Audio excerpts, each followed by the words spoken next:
Alright, Rabosai, good morning. Let's begin. Today's daf is Peiches 88. We are picking up in Meretz Hashem Pei Zayin Amud Beis 87b. 2 lines up from the bottom. Ela Abai bar Avid, Rabbi Chanina bar Avid, Dami Tarbar. So we'll say Hachma Askinon. Remember again, we left off yesterday with the riveting case of the Mishnah. I send my son to the Chenveni to go ahead and purchase some oil. And what happens? I give him money, again, too much money for the necessary purchase, and he goes ahead and brings back the oil, the flask, the change, and on the way ultimately goes ahead,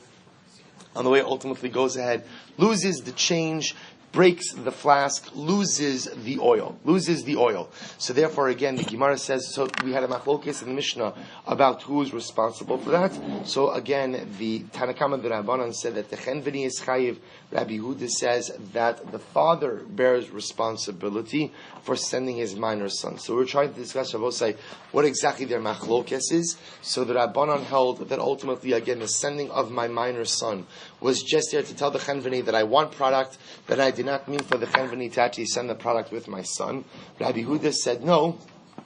Rabbi Yehuda said that ultimately again, both the Sha'al Manas Kain Shalcho. Right. Rabbi Yehuda said ultimately again, and Rabbi Yehuda Patrik. Fine. Says the Gemara. What's the case here, Bosai? Top of Peiches. Kigon Shenatla Lamudba. Bosai, the case over here is where Lemaisa, the Chenveni, took the kli in order to go ahead and measure with it. Now take a look at the top Rashbam. Kigon shenat lo lamad ba kilomar masnisin lav bebalabayis lo bechenbeni mochretz luchas mari. Elu kigon shenat lo lamud besoch hashemen. Va'af agav to das hachenbeni shalcha yeshema lo yitlena mishenat lo mischayba kidiraba. Both say the case over here is where the child brought the flask right from home, and the Chenveni took it and measured oil. He literally took it and he measured. He used it to measure. Ukidi Rabba. So we'll say, and this goes in accordance with the position of Rabba. Dama Rabba. Ekisha nischayiba. So we'll say, Rabba says the following case. Without getting into the technicalities of the case, Rabba essentially says that Rabba say, if an animal is lost and you cause that animal to move, because you are responsible for the movement of the animal, therefore what? You've taken achrayis ultimately to return it. In other words, I will say that if you go ahead and you somehow amplify the lost status of the animal by moving it further from its owner, like in this case where you cause it to actually move, then Lamaisa, you have a heightened degree of responsibility for that animal. So too, the Gemara suggests over here the following idea, that ultimately, again, when the Chenveni takes hold literally of that flask, so again at that point in time he assumes a level of responsibility for it, and therefore were something to happen to it later on, he would be responsible. To which the Gemara says, Emar da'amarabba b'ba'alei chayim da'aktinhu nigra braiso. The Gemara says, again, maybe that's only by ba'alei chayim. Maybe that's only by animals that Rabbah says. That's why. Because literally, when you go ahead and you cause the animal to move, it is taking steps that distance it from its owner. Therefore, because you are causing the active distancing of the animal from its owner, that's why you're chayiv. Gavna mi amar. But would Rabbah really go ahead and apply the same principle in this particular case? Ela amar Rava ani va'arisha bechabura targaminu. Rather, Rava said, both I and the Arisha Bechabur, the strongest member of the Chevra, right? We both interpret it in this way. And who is the Ari? Who is the Ari of the Chabura? Rabbi Zera. What's the case? Oh, we'll say here's the case, and here's where it becomes exceptionally fascinating. What's the case over here? I send my son with the flask in order to go ahead and purchase oil from the Chenveni. So we'll say I send him with $20, even though I only need $10 of oil. And what happens? When he gets there, the Chenveni takes the utensil from the hands of my son, but uses that utensil to measure out oil for others. So again, he's now using that utensil, that flask, to measure out oil for others. And I will say, so what's the machlokes over here? Ubishoel shalomidas kamiflegi. The machlokes Rabbanan and Rabbi Yehuda centers on the case of shoel shalomidas. So we'll say, what happens if you borrow something from someone without their knowledge? What is the status of someone who borrows something from someone without the knowledge of the owner. Mar Savar Shoel Havi will say, so one opinion holds that ultimately somebody who borrows without permission is still called a Shoel. Umar Savar, the other opinion holds Gazlan Havi. He's a thief. If you borrow without permission, that's called a thief. We'll say, look at the Rashbam for just a moment. Demar Savar, Rabbanon, Gazlan Havi, the Kanye, the Hischayev Ba Ad Shetavo Liad Bailim. The Ba'inon, the Hishev Es Hagzela, Vashava Liad Atinok, Lav Hashavihi. Supposed to listen to this. So the Rabbanon hold that if you borrow something without the knowledge of the owner, that is an act of theft. That is an act of theft. Therefore, I will say, once it's an act of theft, what's your chiyuv? Your chiyuv is to return the object to the owner. Returning it to the child after the says. So therefore, in that case, when the chenveni takes it from my son, the chenveni has effectively stolen the flask. The only time he rectifies that misdeed is when? If he gives it back to me. The act of giving it back to my child is not a proper act of hashava, not a proper act of return. Therefore, if it turns out that the flask breaks before it gets back to me, who's chayiv? The chenveni. On the other hand, Rabbi Huda holds, Rabbi Huda Savar Shoal Havi, look at the Rashbam, next Rashbam, V'chi machziro l'makom sheshalo misham dai. The Rashbam holds that when you borrow something without someone's permission, that's called a shoel. And what's the obligation of the shoel? To return the object back to where he found it. Where did he find it, so to speak? He found it in the hands of my son.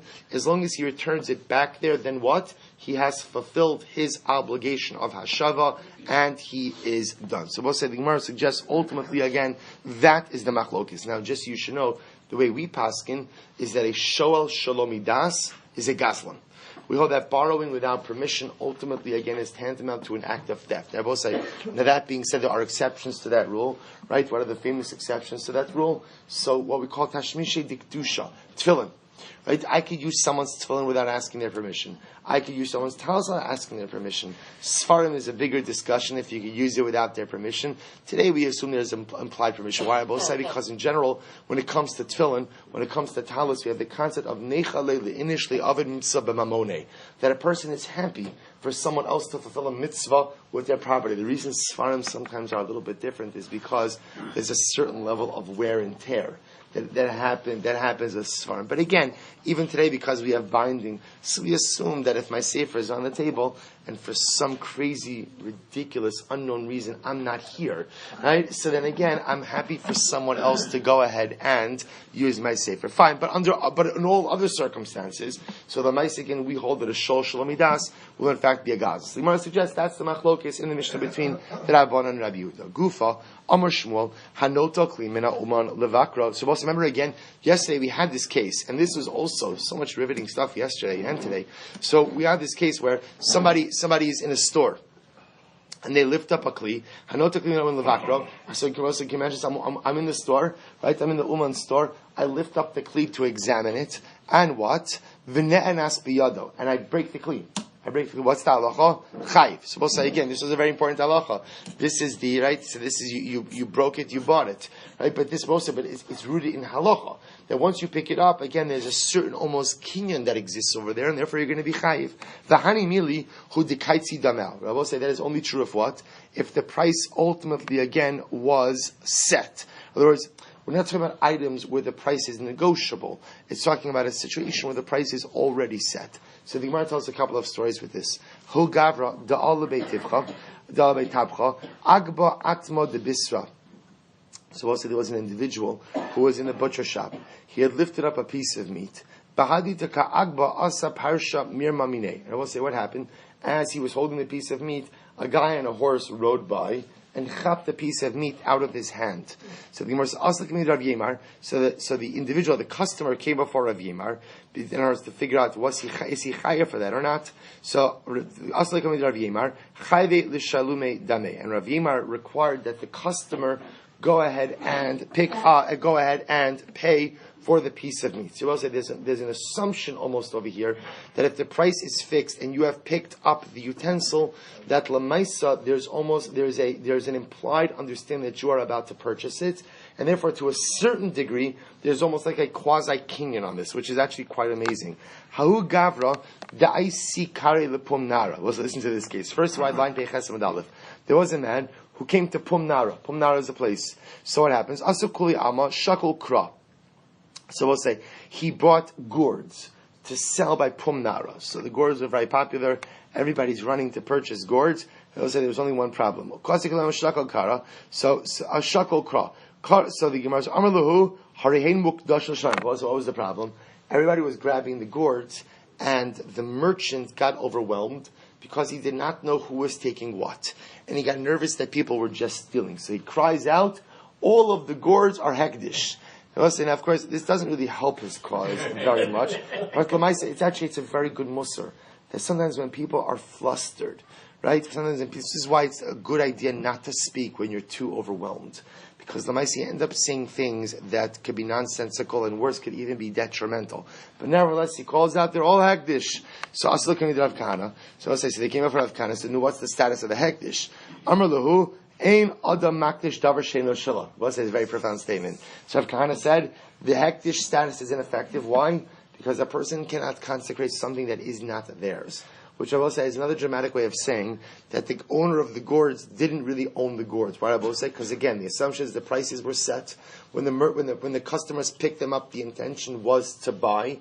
There's almost already like a quasi king. Obviously, they have to pay, but lamaisa again to a certain degree, that object is no longer considered fully in the reshus of the seller, and therefore again he has no right to be makdish it. So the Gemara says, that's only true if the price was set. But if the price was not fully set, then birshus maraihu kaimi v'shapir akdish. We'll say if the price was not set, then there could be no quasi kinyan that has taken place, and therefore lemaisa what the hekdish designation would work.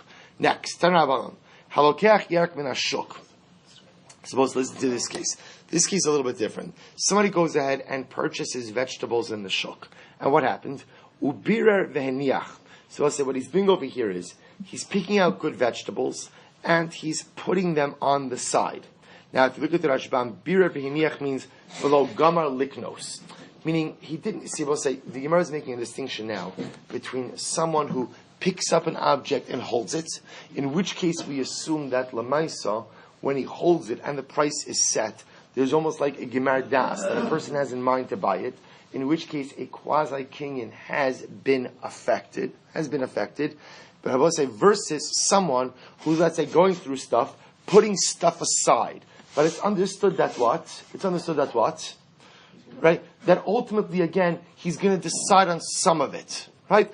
Lav dafka, that the person is going to purchase all of it, right? So again, we're walking around, I put a bunch of stuff on the side.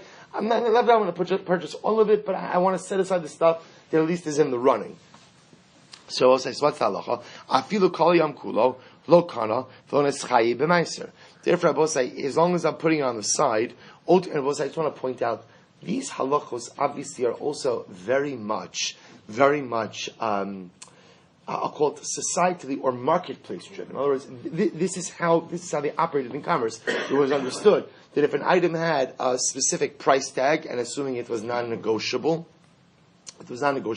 and you picked it up, right? It was clear that your intention, and you held it, not just picked up to look at it and put it back down, but you were holding it. The lemais again, that was demonstrative of your desire ultimately to buy it.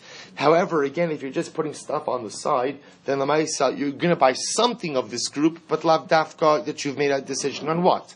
So what's that halacha? Therefore, you've not been kona, so to speak. Now, the notion of lo kana rabosa means I have not forged any type of relationship with this object. Furthermore, again, v'lo neschayev b'meiser. And the produce is not yet chayiv in meiser. Now, what the Rashbam is pointing out over here is that this is the case of someone who's purchasing produce from an Amma Oretz. Now, the assumption is when you produce of an Amma Oretz is called dimai, because we do not know the status of the produce. We don't know for sure that an Amma Oretz doesn't tithe. The statistical probability is that he does not, and therefore when I purchase produce from an Amaretz, I have to retithe. So the Gemara is saying over here is if I'm just putting stuff on the side, I have not been kona it, and because I have not been kona it, I am not chayiv to tithe it. Gamar baliba liknoso kanav is chayiv b'meiser. So I'll say, but once I've decided, right, in my heart that I'm going to purchase this produce, either all of the stuff that's set aside or some of the stuff that's set aside, I have acquired it. and it's chayiv in meiser. To which the Gemara says, well, here's the problem. Let's say then Rabbi say, I decide against it. Now, when we say that I've acquired the object, so we'll say, let's say, okay, I'm holding the object, I decide I'm going to buy it, and then I have very quick buyer's remorse. I decide, you know what? I don't want to buy it. So what does it mean? I can't return it? So of course, in a normal case, forget about produce just a moment. I pick up a flask. Right? So now what we're saying is, the price is set, I pick it up, I decide I'm going to buy it, I forged a relationship with that object. Let's say now I decide I don't want to buy it. I'm still standing in the store. What's the halacha?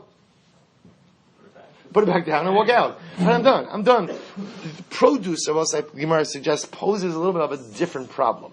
Because once I've decided to buy it, it's become chayiv in meiser. So to return it, quote unquote, efshar, shekvar is chayiv in meiser. Ula asro efshar. Rabbi say to tithe it I can't do. Why?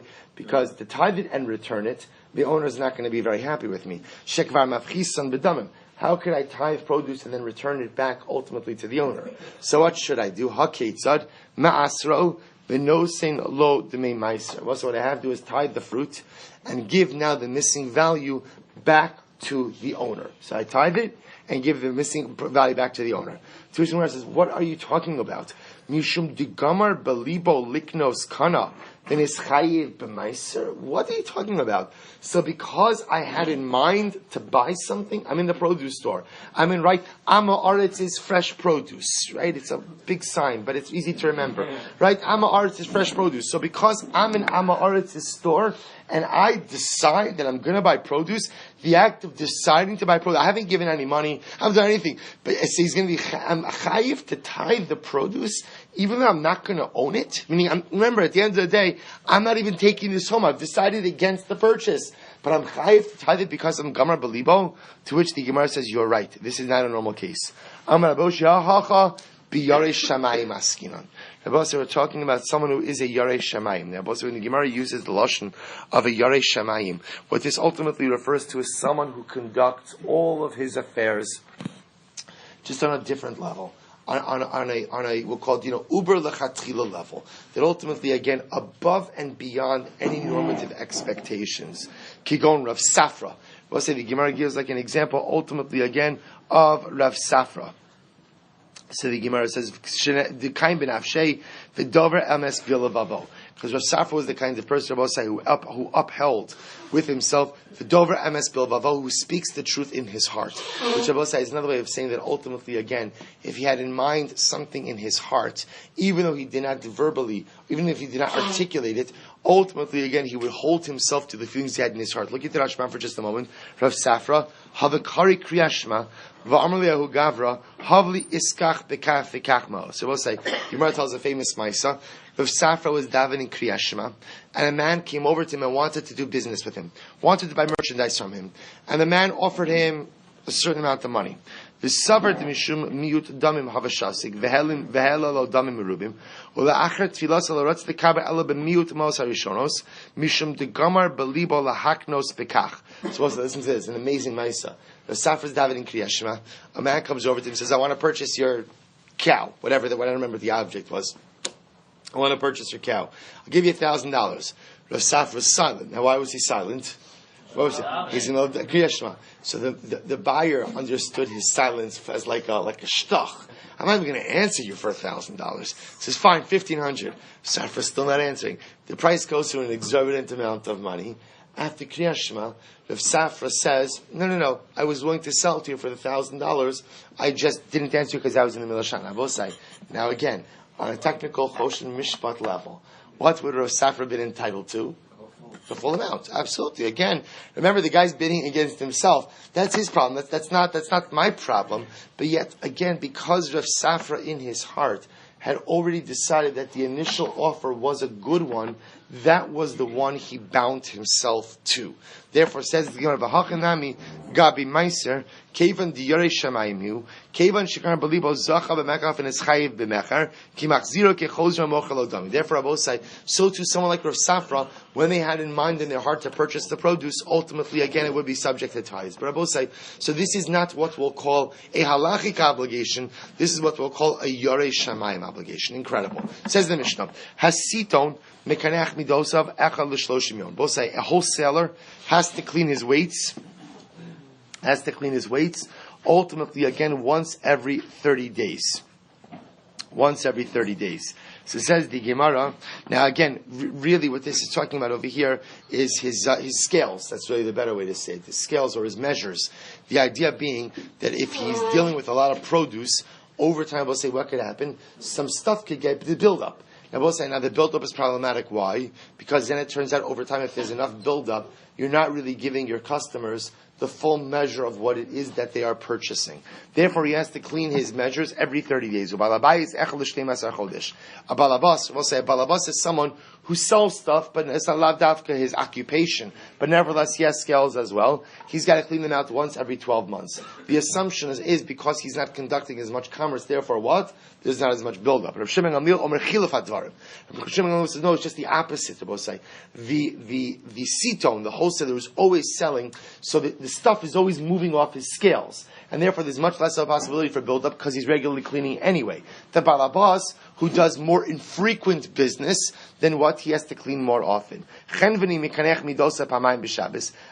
should go ahead and, therefore Reb Shimon says, a chenveni should go ahead and clean his measures twice a week. And he should wipe down his weights once every week. And he should wipe down his scale every single time he measures out produce.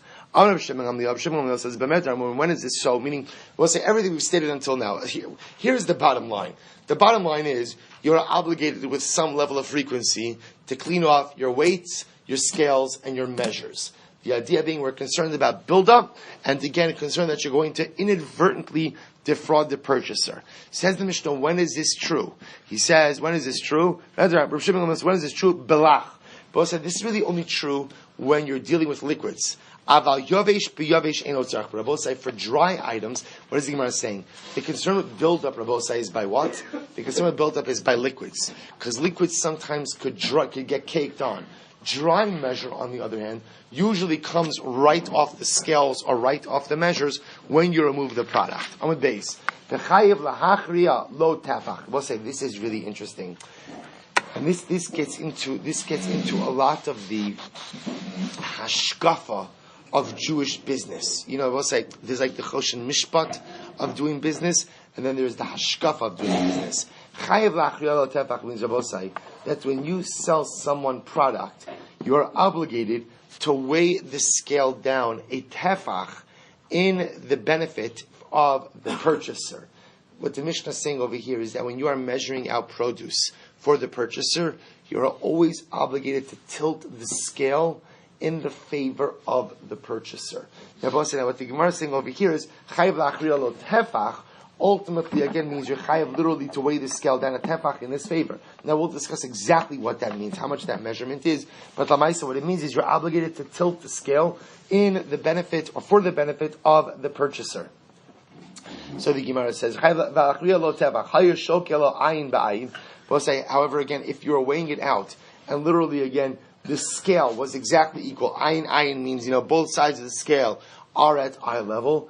No saying lo girumin. So you go ahead and you give him girumin. I will say girumin, we're going to see, means extra. What does extra mean? Echad la'asara belach. So we'll say it sounds like 1/10 extra in a liquid measure, though we're going to see it's not actually that much. Ve'echad la'esrim biyavish. And 1/20th when it comes to a dry measure. So we'll say this is talking about the amounts of extra that a seller is obligated to give to the purchaser. Makom shenagu lamod bedaka lo yamod begasa. Begasa lo bedaka. So we'll say, in a place where the custom is to use a small measuring utensil, you should not use a large one. Where the custom is to use a large measuring utensil, you should not use a small one. We'll say the idea being that whatever type of measuring utensil you use, when a person is buying a lot of produce, sometimes it can have a positive benefit, sometimes it can have a negative benefit. What the Mishnah is just saying is, whatever the local minhag Medina is, that's what you need to stick to. Limchok lo yigdosh. If where you live, when they measure out produce, they normally go ahead and flatten out the produce, the pile of produce, then you should not make a pile. But a place where the custom is to pile on the produce, you should not smooth it out. So we'll say, so what the Mishnah is essentially teaching me is 3 core lessons. Number 1, be careful to make sure that there's no buildup on your weights, measures, and scales. That is only true with liquids, but by solids, apparently, we're a little bit less concerned. The seller is always obligated to tilt the measure in the favor of the purchaser. And lesson number 3, whatever types of measuring utensils are commonly used within the marketplace in which you are operating need to be the types of utensils that you use as well. Fine. Says the Gemara.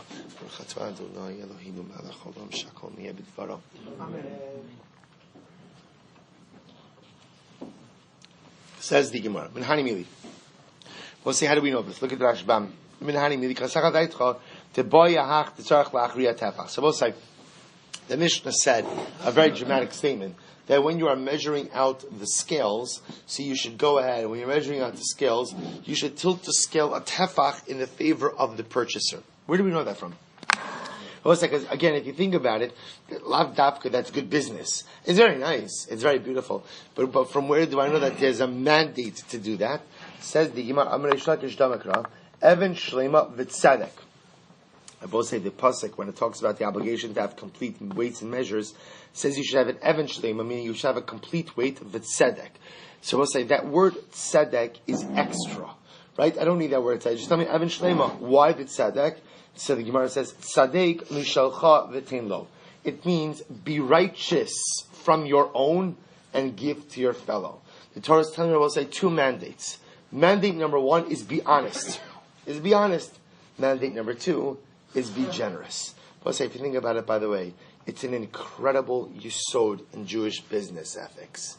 Because what is the Mishnah ultimately saying? I will say, see, people often think that if I go ahead and I give any more than what the buyer is entitled to, I'm taking a loss. So they will say, to which we understand that the person has to understand my parnasa is dependent on HaKadosh Baruch Hu, dependent on the Ribono Shel Olam. If I am generous with another Jew, there is no way that the Ribono Shel Olam is going to make me suffer as a result of that. Therefore, Even Shlema, ultimately I have to be honest. V'tzedek. Tzedek means Sadek Mishalcha V'tein lo. Be generous. Because ultimately, again, honesty, Rabbosai, ultimately means, see, when a person cheats, when a person feels they have to cheat in business, what they're really saying is, I'm in control of my bottom line, not the Ribono Shel Olam. So honesty shows that the Ribono Shel Olam ultimately is in charge. The generosity shows my true belief that HaKadosh Baruch Hu is in charge. Because it will say, again, being generous, it kind of goes against my business acumen. But when I'm generous, that shows even more that I believe that Ribono Shel Olam is Sadek Mishalcha V'tein lo. If that's the case, what about the end of the Mishnah? Shokelo ayin ba'ayin no sin lo girumin. So let's remember the end of the Mishnah was very strange. The Mishnah said that if I'm weighing out the scales equally, ayin ba'ayin, I will say, is an expression like when you see eye to eye, so that's like a level. If the scales are ayin ba'ayin, means they're exactly equal. So if I say that the scales are ayin ba'ayin no sin lo girumin, the halacha is I have to give this purchaser a little bit extra. But I don't understand. If Reish Lakish, if you just told me that giving extra measures of Osai is what? Is it din d'oraisa? So how am I ever measuring out ayin ba'ayin? El Reisha b'makom shenagu. Now the Osai, what the Reisha is talking about again, in the case of shokel lo tefach, or lachriya lo tefach, it's talking about that's the minhag hamakom. The minhag hamakom, Osai, in that place is where the seller used to tilt the scale a tefach in the favor ultimately of the purchaser.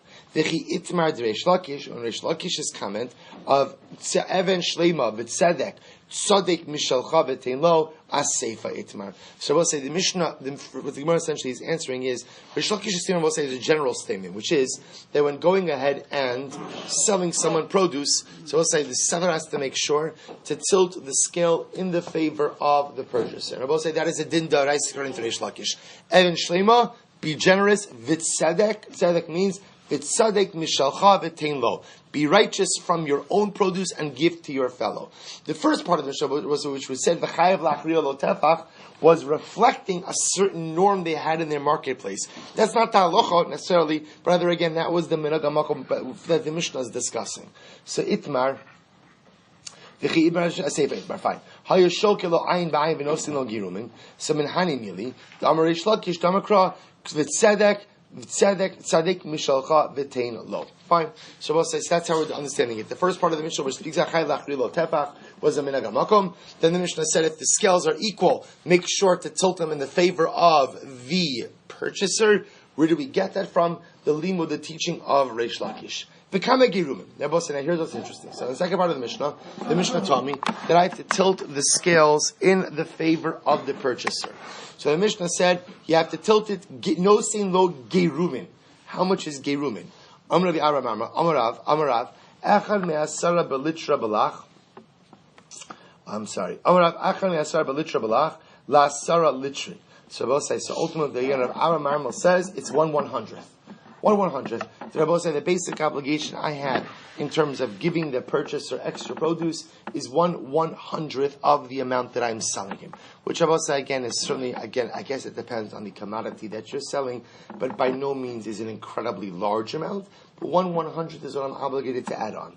Echad the Gemara asks the following: Echad l'asar balach ve'echad l'asar b'yavish. Iboilu. So the Gemara asks the kasha. Heichi kamar. What exactly is the Mishnah saying? Echad me'asara belach la'asara delach ve'echad me'esrim b'yavesh la'esrim diyavesh. So I'll say ultimately again, is the Mishnah teaching me that the extra amount I have to give is 1/10 of the litra when there are 10 litros being sold, and so to 1/20th of the litra when there are 20 litros being sold. O Dilma Echad me'asara la'asara delach u'le'esrim diyavesh. Or ultimately, again, does it mean 1/10? Does it mean 1/10 of the 1/10 of the liquid measure, and which should also be 1/10 of the 1/20th of the dry measure? So the Gemara is trying to figure out ultimately again what are these measurements? To which the Gemara says teiku. We don't know. So we'll say. So bottom line, what do you do with a teiku in this case? What you do with a teiku in this case is the following: is that halacha l'maisa? What does the Mishnah teach you about say? What is that halacha? You have to give extra. Right? Now, again, what is clear also is that it's not an exceptionally large amount, unless, of course, by the way, it is. Because, for example, the Mishnah's first case, because remember again, the reason I'm saying that is, remember the Mishnah quoted a minhag of chayav lachriya lo tefach. Now, I'll say, if you think about that, by the way, tefach is how much? Right? Tefach is that. So we'll say, if you think about it, by the way, depending on what it is that you're selling, if I'm chayav to tilt the scale an extra tefach in the favor of the purchaser, that could be quite significant. Now, it seems to me the Mishnah is quoting that by way of illustration. But Lamais, again, that's not the halacha. The halacha Rabbi is as Reish Lakish said it, which is, for Shlem, we have to be honest, and after honesty comes tzedek. How do we interpret tzedek? Tzedek mishelcha v'tein lo. Be righteous of your own and give to your fellow. How much? See, here's what we know. We're not exactly sure how to interpret the 1/10 and the 1/20th of the Mishnah. The 1/10 by liquid measures, the 1/20th by dry measures. We're not sure. So what it means for us, Rabbi say, is give a little bit extra. Give a little bit extra.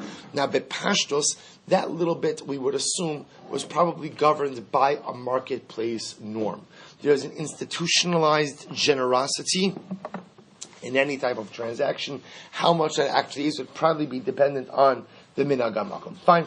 The Gemara goes weiter. So the Gemara says the following: Amar Rabbi Levi. Well, so now we're going to get into a little bit of musar about honest business dealings. Amar Rabbi Levi. Kasha onshin shal midos, yosar me onshin shal arayos. So we'll say this is a very dramatic statement. Rabbi Levi says the punishment, Rabbi say, for ultimately midos. Midos means having incorrect measures, which is another way of saying the punishment, I will say, for being dishonest in business is worse than the punishment for immorality. Very strong statement. Shezen ne'emar bahen al, or I should say el, v'zen ne'emar bahen eila. So we'll say, so listen to this. By Arayos, the pasuk says, Ki es kol ha'toivos ha'el asu anshe aretz. Now, again, el also means these, but it's written shorthand. As opposed to Rabbi say when it comes to the punishment, ultimately by ki toavos Hashem alakecha kol ose eila. So it's almost like when it writes these by Arayos, it writes it shorthand as el. When it writes these by dishonest business dealings, ultimately, again, it writes it longhand as Eila. So the Gemara understands the writing of it longhand Eila is representative of the fact that the punishment that is a result ultimately of corrupt business dealings is even worse than the punishments associated with arayos. So the Gemara says, "My mashma the high el kashu."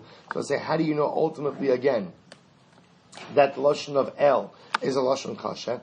Techsiv ves eli haaretz lakach gabe arayos nami haksiv ela. But 1 second, it also says the word ela by arayos, to which the Gemara says ahul meute midos mikares. Shabbos say the ela as it comes by arayos. Shabbos say is to come to what?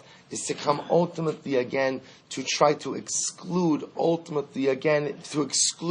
mitos, to exclude corrupt business dealings from kares. What the Gemara is saying is the following: as much as we're saying that lemaisa, being dishonest in business is worse than arayos, that we're going to see that is true perhaps on a hashkafic level. We'll discuss why that is.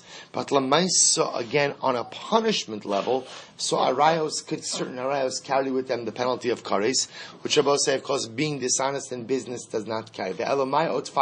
So they'll say, so why is it that being dishonest in business is even worse than arayos? But this is what the Gemara says: the hasam efshar b'tshuva. Because Rabbi say, at the end of the day, if a person is immoral, they could do tshuva. I could do tshuva ultimately again for being immoral. V'hacha lo efshar b'tshuva. Rabbi say it's very difficult to do tshuva for being dishonest in business. Take a look at the Rashbam. The Rashbam says efshar li b'tshuva arayos mo'alas tshuva. So by arayos, ultimately again, so tshuva works. I'avele tshuva ma'al yaseh kedechsiv shuvu banim shovim erpa meshuvasam va'amri nami kol chai v'kriso shalaku nafku nifteru midei krisas. Even if I commit the most horrible act of immorality, I have the ability to go out and do tshuva for that act. Ava midos shagazal es harabim I'afshar lo b'tshuva shari tshuvaso teluya behashava gzela b'hashava gzela be'shavas gzela v'hu ini yodeh lemi yachzir. Shabbos say, here's the issue. The issue over here is if I have been dishonest in business, I've been a dishonest merchant. Shabbos say I kept weighted measures, right? Shabbos say, so what's happened over the years? I've cheated many people. So even if I want to do tshuva, what's the problem? How could I atone? Right? We'll say the halacha is if I've stolen from people, I have an obligation to give back that which I have stolen. That's fine if I know what I've stolen or who I've stolen from. If a person's been dishonest in their business, there's bapashtos. I've been dishonest with so many people that even if I want to try to right the wrongs, I don't know how to do it. Now, interestingly enough, fa'afagav daminon yaseba sarchi rabim ein zu tshuva ma'alya machshem shlo. So we'll say there is a remedy. The Gemara brings down that if a person stole money or a person was dishonest and I don't know who to return the money to, so I say, so what do you do with that money? Dedicate it for the needs of the community. I will say, now again, I want to be clear, right? This is very often misunderstood. This does not mean that you could be dishonest as long as you're generous to the community, right? But what it means is, if a person ultimately, again, was dishonest, wants to do tshuva, so I have this money that I know is ill-gotten gains. I can't give it back to the people who I wronged because I don't know who I wronged. So again, what I can do is use that money for some good. But even Rashbam points out to both sides, that doesn't really affect tshuva. It doesn't affect complete tshuva.